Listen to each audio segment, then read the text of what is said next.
Now friends, important topic, that is displacement reaction. Before understanding this topic, I'll give you some example. In a kabaddi player, you know what is kabaddi game. If a person will touch you, then he or she will remove you. So this is the same as in displacement reaction. But friends, that is kabaddi and these are the chemicals. In that one, the person needs to touch you, and here the one element displaces the other. Friends, in a chemistry, we know there are many elements. Some of them are very reactive and some of them are very less reactive, that we understood from the previous different chemical properties. Like sodium and potassium, they vigorously react with the water or oxygen and they are more reactive. While gold and silver, they are less reactive metals. I'll write one example on the board, that is Fe plus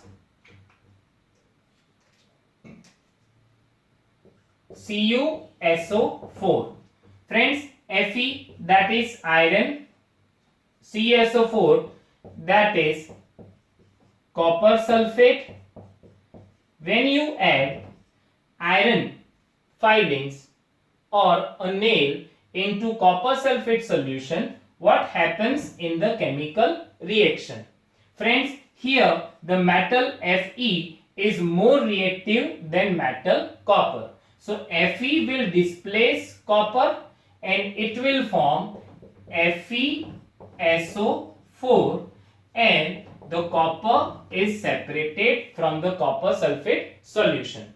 Here FeSO4, that is iron sulfate, and this is copper is separated. So here you can say that Fe is more reactive than copper. So Fe can displaces copper from its copper sulfate solution and forms iron sulfate, and copper is separated. Here friends, the color of copper sulfate is blue and color of FeSO4 is green. So we can say that when you dip iron into copper sulfate solution, its blue color changes to green. That is due to formation of FeSO4, and this is due to displacement reaction. Friends, here Fe can displace copper from copper sulfate solution. Why? Because Fe is more reactive than copper. Now same way, can we write copper plus FeSO4? So here copper is less reactive than iron, so it cannot displace Fe from its solution. So this reaction is not possible. So what is the definition of displacement reaction, friends? When a high reactive metal displaces less reactive metal from its salt solution is known as displacement reaction. Now let us understand it from the textbook. Now E, displacement reactions. Recall the activity of the reactions between copper sulfate and iron that you perform in class 7. Let us observe some more reactions of that kind. Activity 4.8. Take 500 ml beakers and label them as A, B, C, D and E. Take about 50 ml of water in each beaker. Dissolve in each beaker a teaspoon of each substance as indicated in figure 4.6a. Friends, on your screen you can see the diagram A and B. In beaker A, copper sulfate plus zinc granules. Beaker B, copper sulfate plus iron nail. Beaker C, zinc sulfate plus copper turnings. Beaker D, iron sulfate plus copper turnings. Beaker E, zinc sulfate plus iron nail that we have taken. Keep the beakers undisturbed for some time. Record your observations in your notebook. What changes do you observe in the various beakers? You have read that one metal displaces another metal from its compound in aqueous solution. In beaker A, zinc replaces copper from copper sulfate.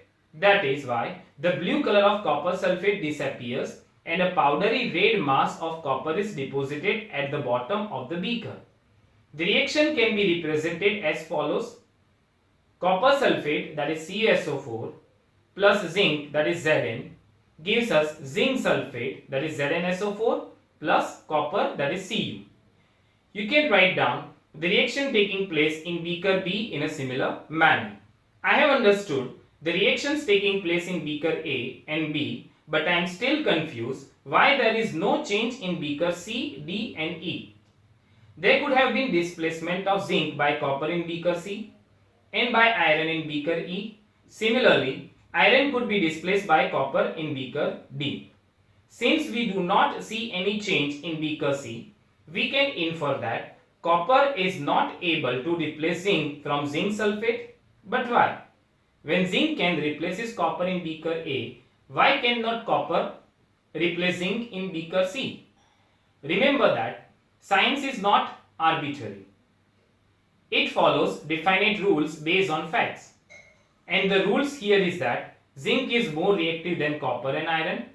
A more reactive metal can replace a less reactive metal, but a less reactive one cannot replace a more reactive metal.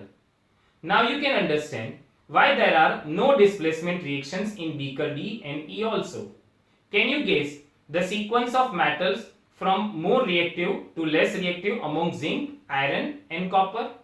Here friends, zinc is more reactive iron and iron is more reactive than copper. So here friends, we understood what is displacement reaction. Simple meaning of displacement reaction is that high reactive metal displaces less reactive metal from its aqueous solution. Friends, aqueous solution, that means water made solution.